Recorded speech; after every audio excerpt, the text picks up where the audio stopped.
Itu dulu saya pernah ngobrol sama orang tua santri. Orang tua santri cuma ngomong gini, nitip anak ibu gitu. Ibu tuh gak minta banyak-banyak, cuma pengen ketika ibu gak ada tuh yang mandiin anak ibu, yang ngungkusin anak ibu, yang nyolatin anak ibu, yang masukin kubur juga anak ibu. Halo, selamat datang di podcast Ngobrol bareng.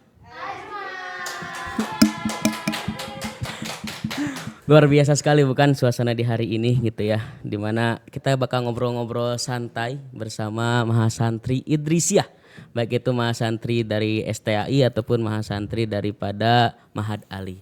Di hari ini di episode pertama ini kita kedatangan bintang tamu yang sangat amat inspiratif. Bintang tamu, kenapa saya bilang inspiratif? Karena ingat banget nih teman-teman dulu ketika saya pertama kali melihat ya gitu ya, melihat beliau ini melihat beliau itu waktu beliau lagi pidato gitu ya.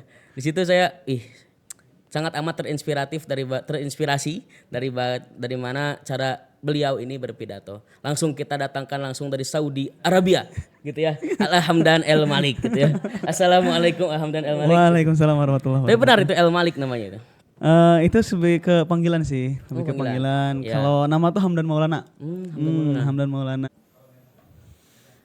Halo, selamat datang di podcast Ngobrol bareng. Ngobrol.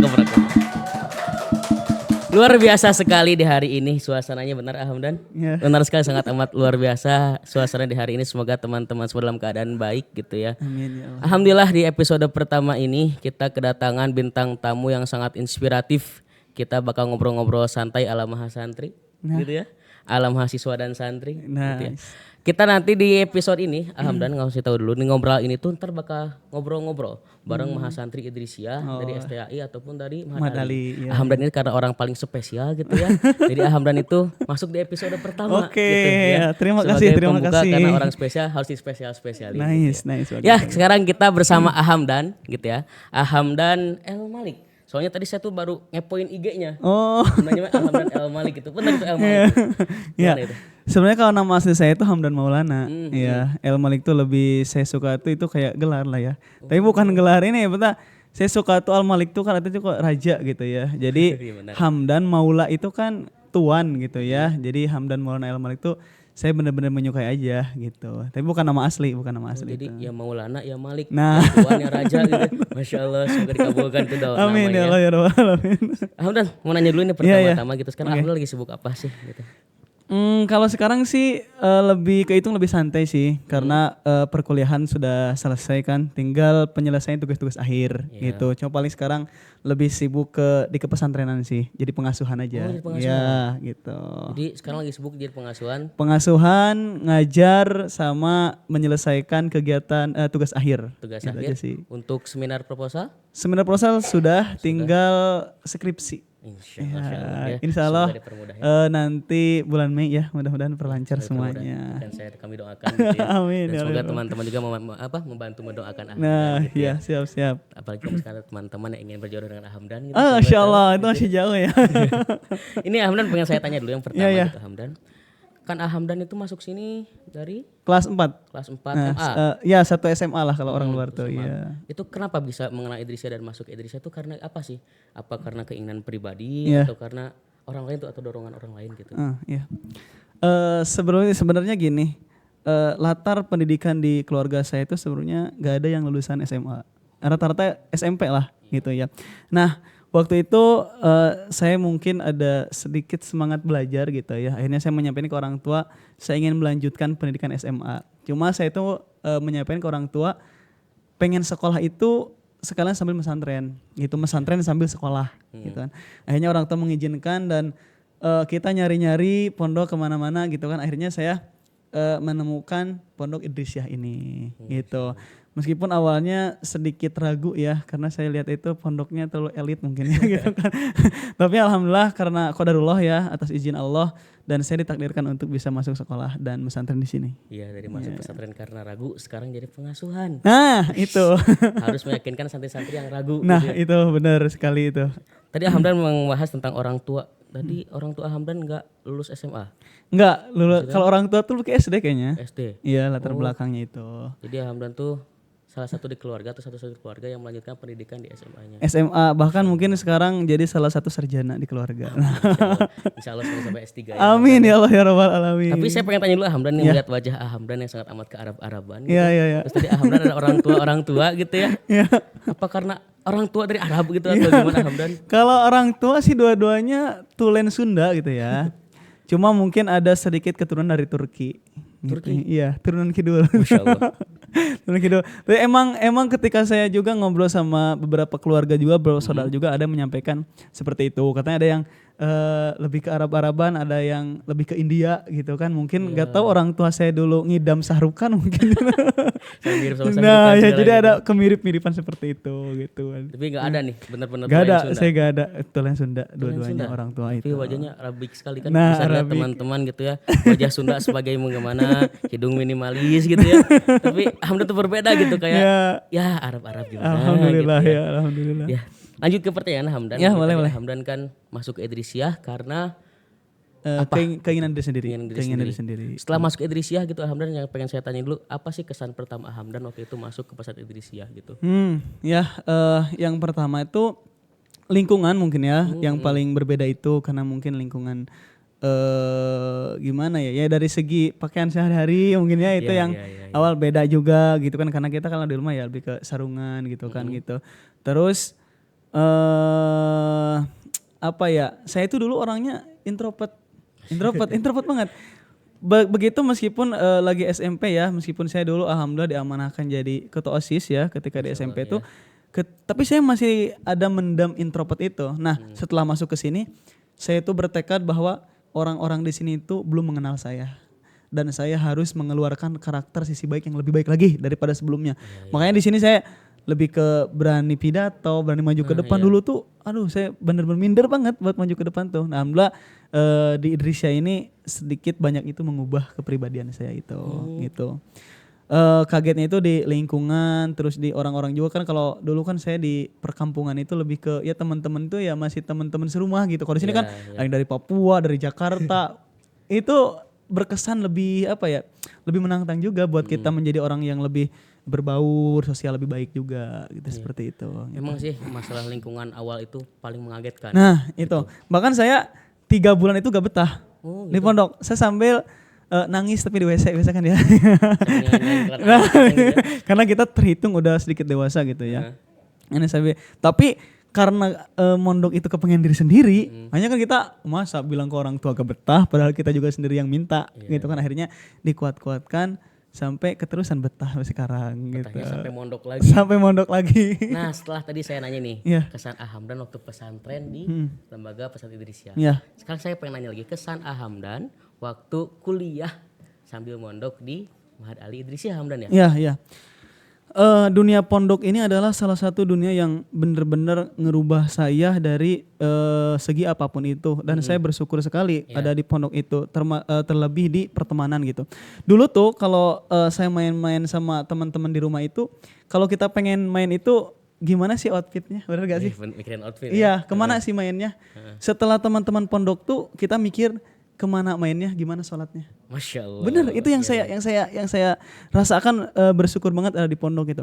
Nah, setelah di sini menempuh saya 3 tahun untuk jadi santri gitu kan, saya melanjutkan. Ini sebenarnya cerita kuliah ini sedikit ada yang ingin saya ceritakan gitu ya. Sebenarnya saya itu gak diizinkan buat kuliah sama orang tua gitu. Karena orang tua saya itu menyekolahkan saya itu cukup 3 tahun dan lanjut kerja gitu. Karena mungkin ya keadaan ekonomi mungkin ya yang ini. Begitu saya itu begitu lulus dari kelas 12, saya dipanggil buat jadi pengasuhan. Akhirnya saya bilang ke orang tua, mah kayaknya saya belum bisa melanjutkan untuk kerja karena saya harus khidmah dulu selama setahun gitu kan. Akhirnya udah tuh komunikasi sama orang tua, oke lah boleh gitu kan. Nah, ketika di pengasuhan ternyata yang jadi pengasuh itu harus kuliah gitu. Iya, dia harus kuliah. Gitu. Karena mungkin konsepnya gini, kita itu akan mendidik, masa kita tidak terdidik gitu ya. Akhirnya mau gak mau saya bilang lagi tuh sama orang tua, mah saya harus kuliah gitu kan di pondok di sana. berapa tahun kuliah? Orang tua kan nggak tahu ya, nggak pernah kuliah kan. 4 tahun itu sempat kaget. Wah 4 tahun gitu kan. Terus kapan kerjanya gitu kan? Karena kepikiran orang tua tuh ya dulu kayak gitu. Gitu. Akhirnya saya nyampaikanlah ke orang tua bahwa saya gak mau keluar pondok tanpa ada izin guru gitu. Akhirnya orang tua sedikit paham mungkin akhirnya mengizinkan dengan catatan boleh kuliah tapi jangan minta biaya ke orang tua. Gitu. Yang saya aduh masalah banget. Itu jadi kepikiran banget tapi saya tuh mikir saya tuh cowok, laki-laki. Urusan masalah tuh bakal jadi makanan sehari-hari buat cowok tuh. Belum nanti kita punya istri, punya anak kan. Ibaratnya kalau mikir jauh gitu ya. Akhirnya udah saya tekan ke orang tua, saya mau kuliah, saya tidak akan minta biaya tapi saya minta doa. Udah itu akhirnya kuliah itu bener-bener 2 tahun itu saya kuliah kayak ngerangkak banget. Itu buat biaya sendiri gitu ya. Sampai saya ada satu posisi di mana saya pernah ujian di luar. Ujian di luar gimana itu? Karena belum bayar gitu pas ujiannya gitu kan. Dalam kelas. Ya belum karena telat 2 hari kalau gak salah. Tapi saya menikmati proses itu karena saya yakin dengan proses inilah Allah menjadikan kita lebih kuat lagi gitu kan. Akhirnya saya 2 tahun bingung mau cari biaya kemana gitu kan. Kadang bingung juga gitu kan. Alhamdulillah semester 5 saya dapat beasiswa dari Baznas. Dan semester 6 saya dapat beasiswa dari pendidikan, dari pengasuhan gitu. Yang dulu bingung mau cari biaya kemana, sekarang saya bingung mau pakai yang mana. Gitu kan. Itu Masya Allah banget gitu ya. Allah Subhanahu Wa Ta'ala tuh ternyata ngatur skenario kita tuh kita aja yang gak paham gitu. Seindah itu. Mungkin tujuan Allah tuh ya supaya kamu kuat gitu kan. Ini udahlah saya melanjutkan pendidikan tinggi di sini dan saya rasa pendidikan kuliah di sini tuh sangat benar-benar komplit lah gitu kan dari sisi intelektual kita dilatih, spiritual juga diperhatikan gitu kan. Bukan hanya sebatas gimana cara kita bisa belajar, tapi gimana juga cara kita bisa ibadah. Itu di sini tuh. Jadi benar-benar kalau kata Imam Al-Ghazali itu kita punya ilmu tuh harus ada amal juga. Nah di sini tuh kayak gitu. Kita diperhatiin belajar, diperhatiin juga beribadahnya. Di gitu korelasi antara ilmu, amal dan imannya. Nah itu kuliah di sini tuh itu kelebihannya. Kalau menurut saya tuh udah makan kita sambil mondok juga kan. Gitu kan sambil mondok juga udah belajar beberapa pelajaran yang kehitungnya umum lah gitunya. Belajar juga yang bersifat keagamaan gitu kan. Ini dua-duanya bekal buat kita gitu kan. Pondasi agama kita belajar. Pengetahuan juga kita belajar, amal juga diajarkan. Itu sih yang sangat berkesan itu buat saya ketika mondok di sini. Saya tertarik banget tadi Hamdan bilang waktu awal mau masuk kuliah kata orang tua sok kuliah tapi nggak bakal dapat biaya dari orang tua. Ketika saya teringat dari perkataan guru kita Hamdan waktu itu, orang yang aja dikasih uang gitu ya, apalagi orang yang menuntut ilmu. Nah itu gitu ya, ternyata terjadi di Hamdan. Nah gitu ya. Itu yang jadi saya dulu tuh. Saya satu baca kata Sayyidina Ali itu seperti itu. Allah tuh gak bakal pernah berhenti ngasih rezeki ke orang yang sedang mencari ilmu. Makanya saya yakin banget gitu kan meskipun ada mungkin 2 tahunnya kayak ngerasa ya Allah capek banget kok gini banget gitu ya. Belum mah. Jadi dulu kalau kadang mau ujian tuh bukan takut sama soalnya, tapi takut sama bayarannya. Tapi Allah kasih jalan, selalu kasih jalan. Itu sih. Gitu ya. Nah gitu Hamdan. Nah tadi melanjut pertanyaan yang tadi Hamdan kan tadi bilang sekarang sedang jadi pengasuhan gitu ya. Tentu saja jadi pengasuhan itu kan jadwalnya itu kan padat gitu ya. Terutama harus ngurus santri selama 24 jam gitu ya. Jadi gimana sih cara Hamdan gitu untuk mengatur jadwal antara kuliah, antara ngurus santri, terus tadi Hamdan bilang dia kan ngajar gitu ya. Ngajar mata pelajaran apa Hamdan? Nahu, Imriti. Imriti sama Jurumiyah saya ngajar itu. Kitab lagi ngajar gitu. Kitab juga ngajar itu. Tuh, jadi gimana sih cara Hamdan cara mengatur waktu daripada ngajar, kuliah dan tadi ngurus santri itu? Kan sibuk banget gitu. Ya, sebenarnya di sini itu udah biasa ya kita juga ditentukan kan buat waktu-waktunya. Contoh saya tuh ngajar itu dari pagi biasa sampai jam 11 gitu kan. Terus itu ada waktu istirahat dari duhur kita kuliah sampai jam 4 lah ya, sekitar jam 4. Udah itu istirahat lagi sampai Isya, udah Isya kita kuliah lagi, udah sampai jam 9 kita baru ngurus santri. Sebenarnya kalau seandainya kita mengikuti kegiatan yang udah ditentukan sama lembaga tuh kita enak, tinggal nentukan aja. Kadang orang yang gak bisa ngatur waktu tuh ketika kebutuhan sama keinginan tidak disesuaikan. Itu yang paling ini tuh. Sejauh ini alhamdulillah saya bisa sedikit banyak gitu ya mengatur meskipun jadi pengasuhan ini banyak kegiatan yang tentatif gitu. Kadang kita tuh besok gak ada nih kegiatan buat jadwal kayak gini. Tahu-taunya ada something sakit, kita harus nganter gitu kan. Itu ada jadwal ngajar, ada kuliah. Emang ada beberapa yang harus dikorbankan itu kan. Tapi ya justru itu menjadikan kita menjadi lebih dewasa dan lebih menghargai waktu. Jadi ketika ada waktu sedikit itu benar-benar dipakai buat belajar gitu kan. Nah, gimana kalau seandainya kuliah sama khidmah ini bentrok? Ya, Contoh, itu sering saya lagi mutolaah atau murojaah ya salah satu pelajaran, tiba-tiba Ustaz ini ada santri yang sakit atau gimana gitu kan. Mungkin kita lebih meninggalkan ke mutolaah itu. Kenapa? Karena saya ingat salah satu perkataan para ulama itu bahwa wa manfaatun ilmu bil hidmah. Jadi manfaat ilmu tuh dengan hidmah. Oke lah kita mutolaah bisa lebih lancar, menghafal bisa lebih lancar, tapi kan belum tentu manfaat. Tapi kalau kita udah khidmah, insya Allah meskipun ilmu sedikit bakal manfaat. Masya Gitu. Allah. Itu yang Manfaatul ilma bil khidmah. Nah itu. Ya boleh dong tepuk tangan lu buat bintang tamu kita ini gitu ya. Sangat amat inspiratif Ya, gitu ya. ya, Wah, ya. nambah-nambah aja nih inspirasinya bagi saya gitu ya. Awalnya inspirasi karena jago pidato, sekarang jadi inspirasi tentang kehidupannya gitu. Itu. Nggak peduli gitu. Untuk menuntut ilmu semangatnya harus ada. Nah. Walaupun nggak ada biaya, yang penting semangat dulu Nah, aja gitu ya. itu. Saya tuh ngajar salah satu kitab Imriti, di sana tuh ada satu nadoman idil patah hasba tiko dihirupi wa kuluman lamya tapi lamyan tapi pemuda tergantung tekad yang kuat, tanpa tekad jelas tak dapat manfaat.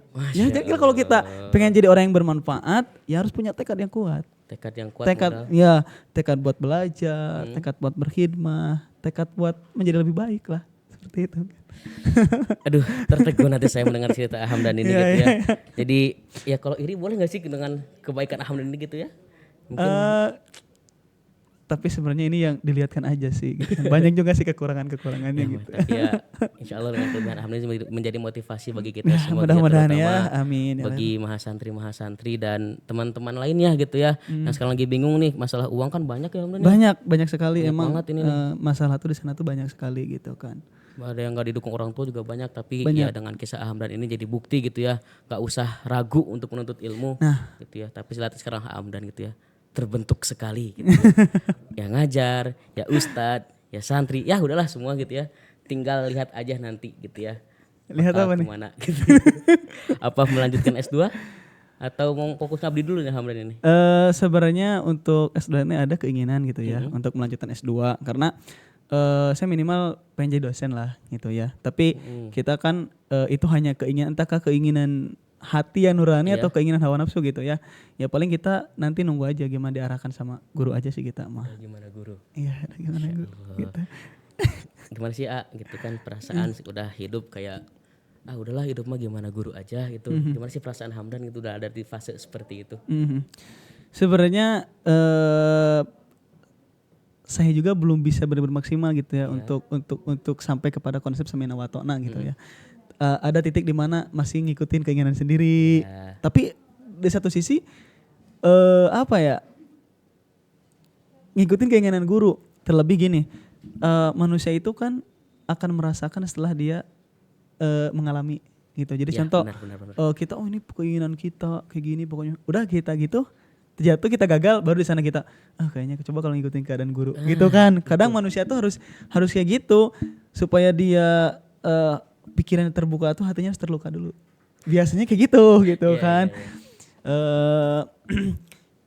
Ada beberapa yang mungkin masih ngikutin keinginan diri sendiri gitu kan. Ada juga keinginan guru gitu kan. Tapi semakin berjalannya waktu, sering bertambahnya umur dan kita selalu diingatkan juga dan belajar dari asatid yang senior juga gitu kan. Ternyata barokah guru tuh nyata adanya. Itu seperti itu mungkin. Tertegun lagi.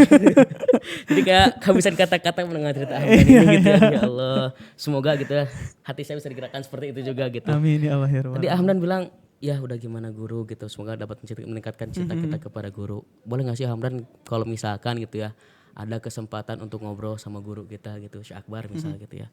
Apa sih yang pengen Hamdan obrolin, yang pengen Hamdan sampein ke guru kita Syekh Akbar itu? Yang apa ya? Saya juga ternyata menumbuhkan cinta tuh gak secepat itu. Tapi kadang cinta itu kebetulan juga gitu kan. Dulu tuh saya ngelihat Syekh Akbar tuh ya kayak biasa aja gitu, kayak ulama-ulama sekitarnya gitu kan. Cuma yang pertama bikin saya jatuh cinta sama beliau tuh akhlak beliau tuh Masya Allah banget gitu. Ketika kita baca sirah-sirah Nabi gitu kan, bahwa Nabi itu kalau ngeliat orang yang salah tuh gak ngejas tapi ingetin. Dan itu saya lihat ada di Syekh Akbar juga gitu. Ketika ada mungkin sebagian orang yang yang lalai gitu kan, yang meskipun gak ada niat buat ngeluh kesalahan tapi beliau tuh ngingetin secara baik-baik gitu. Akhirnya jatuh cinta saya itu tumbuh karena akhlak beliau itu, yang cinta karena akhlaknya gitu kan. Terlebih mungkin kalau sekarang lebih mengenal ke ilmunya beliau, pengalaman di beliau, ya Masya Allah banget gitu kan. Kalau seandainya dipertemukan sama Syekh Akbar itu, gitu, ya entahkah saya bisa berkata atau tidak gitu kan, karena ya tadi kita ngeliat kejauhan aja dari beliau tuh sangat benar-benar mengagumi, apalagi kalau dari dekat gitu. Meskipun saya tidak pernah meminta untuk bisa selalu mendampingi gitu, yang saya minta tuh gimana caranya saya bisa selalu mencintai gitu kan. Karena ya saya juga ngerasa kayaknya saya belum layak nih kalau harus dekat sama beliau itu gitu ya, dari keilmuan saya, dari pengalaman saya, dari keadaan dari pribadi saya yang masih jauh lah dari beliau gitu, seperti itu. Jadi Hamdan itu udah ke Syekh Akbar tuh kayak udahlah sepenuhnya cinta gitu atau gimana? Nah, dikatakan seperti itu, iya gitu kan. Kalau untuk cinta menjadikan uswah tuh ya beliau tuh seperti itu gitu kan. Cuma kadang ada juga masih ngikutin keinginan sendiri gitu kan, meskipun kayak udah ditegur sama Allah, ini keinginan diri sendiri tuh kini akhirnya gitu. Tapi tetap aja gitu, kita masih kadang ngikutin kayak gitu. Tapi sejauh ini saya selalu minta buat mudah-mudahan saya selalu ada dalam bimbingan beliau. Amin. Gitu ya. Boleh dong bantu teman-teman mengaminkan apa yang Hamdan inginkan gitu ya. Amin. Amin ya Allah ya Rabbal Alamin. Kita selalu ada dalam perlindungan dan ridho guru. Amin gitu ya Allah ya Rabbal Alamin. Nah, Hamdan ingin menanyakan lagi gitu ya tentang Hamdan kan jadi pengurus santri. Udah jadi pengurus santri, udah jadi pengasuhan santri gitu ya. Ada nggak sih hal unik dan menarik gitu ya selama pengalaman itu? Entah itu cerita yang kocak gitu ya. Ada inget banget dulu waktu saya di kelas berapa lupa gitu ya. Itu karena santri gitu ya, izin buat keluar masjid itu susah gitu ya. Itu saya tuh pengen BAB itu gak bisa, pengen izin sama ospit itu gak bisa. Saya inget banget spirit di masjid gitu, itu kan kocak gitu ya. Kayaknya ini baru diceritain sekarang ini. Ini baru nih sekarang khususon gitu ya di sini gitu ya. Jadi yang saya tanya itu ada gak sih gitu Hamdan gitu ya. Ya selama jadi pengurus gitu ya, pengasuhan dan jadi santri udah berapa tahun berarti jadi santri gitu? Santri sekarang hampir ke 7 tahun saya. 7 tahun sampai kuliah. Itu ada nggak cerita kocak, menarik atau mungkin cerita yang bisa menjadi inspirasi bagi kita semua gitu? Jadi pengasuhan, jadi pengurus, jadi santri itu banyak banget ya pengalaman-pengalaman yang apa ya, yang dicari gitu ya. Apalagi kan konsep mendidik itu tidak mendadak. Ya itu yang paling ini. Kadang saya nemu santri ya yang namanya juga santri gitu ya, mereka masih dalam proses pendidikan gitu kan. Ada yang ketika kita giringin ngumpet di lemari, ada yang ngumpet di atas lemari, ada yang masuk ke lemari sama temennya dari luar ditutup gitu kan. Ada aja kayak gitu kan. Pokoknya santri itu dengan segala kekocakannya, dengan segala kerandomannya, keisengannya itu ada aja gitu. Ada cerita tersendiri itu. Punya cerita tersendiri, dan itu menjadi apa? Bahkan ya mungkin ya saya juga pernah merasakan seperti itu gitu kan, kayak kita kayak malas saat berjamaah, kayak dilama-lamain mandi kan di WC gitu kan, terus kayak malas ngaji gitu kan, ya kita udah diem aja di WC gitu kan, baru udah selesai pada ke masjid kita ke asrama lagi. Itu saya pernah mengalami hal seperti itu juga gitu. Dan itu menjadi cerita lah ya, menjadi cerita buat kita selama di pondok ini gitu kan. Banyak sebenarnya cerita-cerita yang tentang santri ini dari latar belakang yang berbeda-beda kumpul di satu tempat gitu kan. Kumpul di satu tempat meskipun ya kita sama gitu, memiliki tujuan yang sama gitu kan, menuntut ilmu, mengejar cita-cita gitu kan. Tapi ya kadang prosesnya ini gitu kan. Terus kadang yang selalu saya sampaikan itu ketika kita sedang di pondok itu, terlebih saya jadi pengasuhan itu, sebenarnya bukan santri aja yang sedang dididik, kita juga sedang dididik gimana caranya sabar, dididik gimana caranya ikhlas, dididik gimana caranya kuat, dididik caranya gimana istiqomah. Itu kan, itu juga kita lagi dididik. Meskipun kadang ada santri yang solehnya masya Allah banget gitu ya, ada aja gitu yang kayak gitu. Itu sebenarnya proses pendidikan gitu kan. Nah kadang orang lain yang nggak ngerti pendidikan atau bahkan orang tua juga ada sebagian yang nggak sabar dengan proses itu. Pengennya tuh punya anak tuh udah kayak Soleh-soleh ngebalikin aja. telapak tangan soleh gitu kan.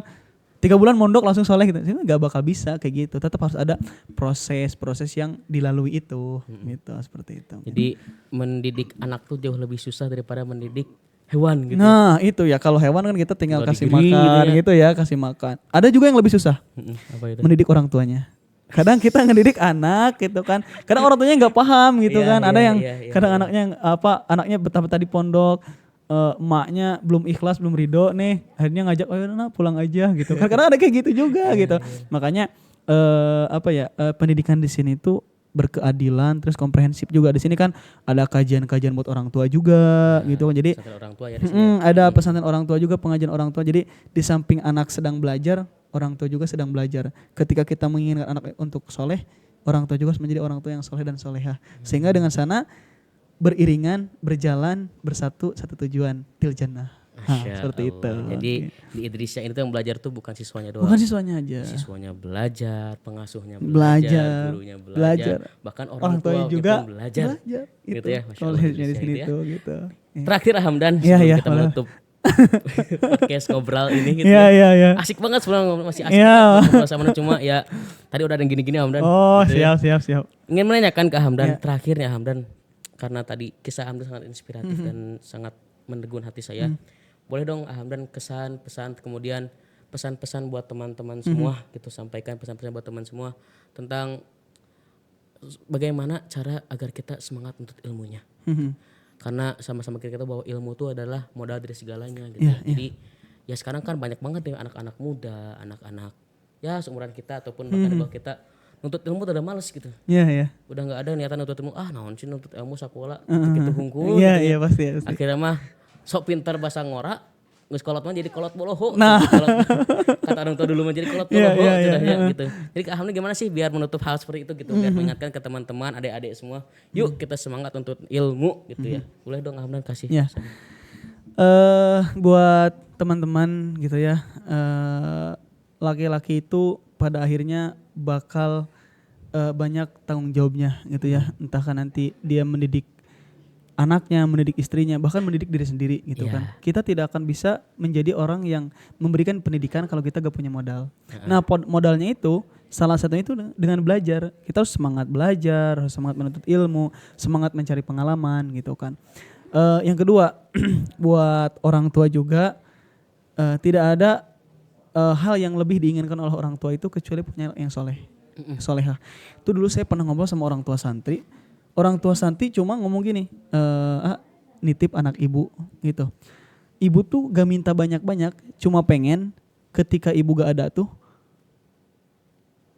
yang mandiin anak ibu, yang Masya Allah. ngungkusin anak ibu, yang nyolatin anak ibu, yang masukin ke kubur juga anak ibu. Supaya ngajarin anak itu. Sama ngajarin ibu. Nah masalah banget gitu kan. Nah ini buat orang tua juga gitu kan, harus menjadi memberikan anak fasilitas pendidikan yang memungkinkan. Terlebih itu gitu kan, banyak orang tua sekarang itu yang ragu gimana sih buat masa depan anaknya gitu kan. Tapi dia lupa gimana cara menyiapkan masa depan yang sesungguhnya, yaitu akhirat gitu. Itu kan sejauh apapun kita mengejar dunia, finishnya apa? Kematian gitu kan. Nah itu banyak orang tua yang kadang lupa dengan itu gitu kan. Nah buat anak-anak, buat orang tua juga, saya menyampaikan juga bahwa Allah tuh pasti senantiasa sesuai dengan prasangka hambanya. Ya. Gitu kan. Kalau kita yakin, kalau kita ada tekad, orang tua, anak, meskipun ya yang saya rasakan kekurangan dari segi ekonomi kayak gitu, Allah tuh selalu memberikan surprise gitu kan ke kita itu dengan keadaan-keadaan yang kadang gak sesuai dengan nalar kita gitu kan. Makanya buat orang tua, buat anak-anak, jangan pernah menjadikan kekurangan kita sebagai alasan untuk kita tidak belajar. Terus belajar, terus menuntut ilmu, karena pada akhirnya kita akan dijaga oleh ilmu. Kita akan dijaga oleh ilmu. Boleh Gitu. kita beri tepuk tangan lagi buat Hamdan gitu ya. Quotes of the day gitu Quote ya. of the day. Kita akan dijaga oleh Ilmu. ilmu. Ilmunya bukan ilmu dunia saja tapi ilmu Ilmu akhirat juga. Nah, Hamdan boleh nggak sih kasih tahu saya gitu tempat di mana nih ya kita bisa belajar ilmu dunia, bisa belajar ilmu akhirat. Gitu. Di mana sih tempat seperti itu Hamdan? Oh iya iya. Yang saya rasakan tempat itu saya dalami itu di Pondok Pesantren Idrisyah. Ya. Gimana caranya di Idrisyah itu kan banyak orang yang belajar tasawuf tuh nanti ya 40 tahun ke atas gitu kan. Benar. Begitu saya ke sini anak-anak SMP itu udah belajar tasawuf juga gitu kan. Bahkan kalau kata si Akbar tuh Bapak pengen perubahan santri itu bukan hanya ketika dilihat sama orang lain, tapi dia merasa benar-benar diperhatikan sama Allah Subhanahu wa taala. Gitu. Nah, di sini tuh yang saya rasakan sebuah lembaga pondok pesantren Idrisyah yang mempelajari banyak ilmu-ilmu agama, tapi di sini tuh nggak kekurangan juga belajar ilmu tentang pengetahuan-pengetahuan, bahkan bisnis-bisnis tuh belajar di sini. Bahkan saya ngerasa bahwa di Idrisyah itu ketika kita pengen belajar apapun kita bisa, selagi kita ada keinginan untuk belajar. Pertama, pengen belajar bisnis, banyak unit-unit bisnis. Pengen belajar fotografer, desainer gitu kan ada markom juga ya, ada markom juga. Terus pengen belajar ternak juga banyak, kita tempat-tempat ternak juga, ada tahu juga, pokoknya banyak lah. Selagi kita ada keinginan untuk belajar, Idrisyah itu tidak akan pernah kekurangan ilmu. Dimanapun kita menduduki tempat Idrisyah, di situ ada ilmu. Kita bisa mencari ilmu apapun di sini, selagi hati kita dan keinginan kita belajar lulus, tekadnya kuat, niatnya lurus. Insya Allah. Nah, salah satu tempat di mana kita dapat menggapai ilmu itu ilmu lahir, ilmu batin, yaitu di Mahasantri ataupun di Mahat Ali Idrisyah. Dan kelebihannya itu di sini itu kita bisa merasakan bimbingan gitu ya, bimbingan guru. Tiap hari kita diingatkan, tiap waktu kita diingatkan. Bahkan kalau saya mikir mungkin si Akbar itu udah lupa sama dirinya sendiri, hanya untuk mengingatkan kita selaku murid-muridnya gitu. Masya Allah, ini kadang buat saya kadang nih yang jadi inspirasi kita tuh, kita lagi capek, guru kita lebih capek gitu. Nah makanya ke teman-teman sekalian yang mau lagi cari pondok pesantren, mau itu MTS, mau itu SMA, bahkan sampai ke perguruan tinggi gitu ya. Kita ini ada perguruan tinggi Mahat Ali, ada STA Idrisyah, bisa datang ke pondok pesantren Idrisyah. Insya Allah di sini kalian bakal mendapatkan ilmu yang banyak, pengalaman yang banyak. Kita akan ditempa, kita akan dididik menjadi orang-orang yang militan, menjadi orang yang berkualitas, menjadi orang-orang yang berilmu, tafakuh fiddin, bukan hanya lahir tapi juga batin, bukan hanya pikiran tapi hati juga dididik. Masya Allah. Gitu ya. Oke Hamdan, terima kasih banyak. Ya sama-sama Ajmal ya. Mudah-mudahan belajarnya juga terus semangat, belajarnya juga diperlancar juga. Pokoknya terus kita harus menjadi anak muda yang berkualitas. Siap gitu ya. Oke, terima kasih teman-teman yang sudah menyaksikan podcast hari ini dengan bintang tamu sangat amat luar biasa inspiratif dan ya sangat amat banyak menggugah hati gitu ya di podcast hari ini bersama Hamdan Maulana El Malik gitu ya. Semoga apa yang disampaikan oleh Hamdan tadi dapat bermanfaat bagi kita semua dan teman-teman. Terakhir saya ingatkan bahwa teman-teman tegapailah ilmu, tapi tidak hanya sebatas ilmu dunia, tapi ilmu akhirat. Itulah kesimpulan hari ini dari Hamdan El Malik gitu ya. Sekian dari kami, tutup ya Hamdan. Wassalamualaikum warahmatullahi wabarakatuh.